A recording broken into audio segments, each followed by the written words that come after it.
So on flexibility, just going to turn to Alex, Alex used to work venue side as well. Sometimes I think we get frustrated, don't we, that they say no to things, but sometimes they're governed by a bigger chain. So if it's a Hilton, you know, it's yeses and no's.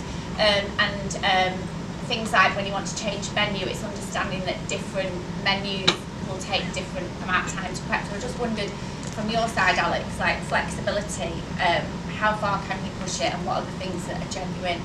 I think it's always important to ask the question. Definitely, food's a great example of that. So many people just go for the standard menus, but actually, quite often we find when we challenge the venues or we challenge the chef, they're delighted to have the opportunity to cook something different. So with a lot of the, especially sort of gala dinners, awards dinners, even conferences, just mixing it up from the standard menus is interesting for everyone. You probably get better service as a result.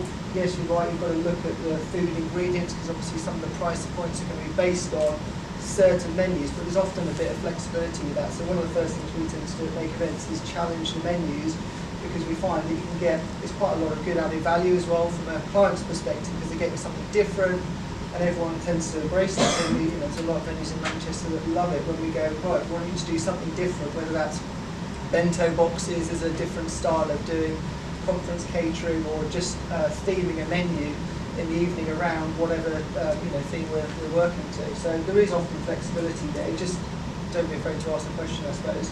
And also, I think, I'm sure most people do this, but take advantage of the tasting that they offer you, the free tasting, and don't be afraid to do a second one. I mean, we've been known to do about 3, but it is your prerogative to get that food exactly right. And we have like a questionnaire that we'll ask venues, which is what's homemade, because my big bugbear is I hate bought desserts, which a lot of them do. So it's maybe having make yourself a little checklist of what are your standards, and every time you book a venue, ask those questions. And again, just thinking with a checklist, if you've built yourself your own checklist when you're booking venues, things like ask about what are the measurements of the goods lift, is there any problems with access, security, things like that, so then you've got a little checklist. And another thing we talked about before is we'll have a lot of clients go, like to have day before set up so that you can have rehearsals and everything, or to theme it, and a venue will say, well, it's going to be £4,000 room hire, and we'll have clients saying, oh my god, I can't believe they're charging that. But actually we have to look at the venue, they're taking away. If they're going to cut off their event space afternoon, evening for you the day before, they do have to charge for that, because they're going to lose revenue. So we've got to look at the flexibility, both sides for that, I think, as well.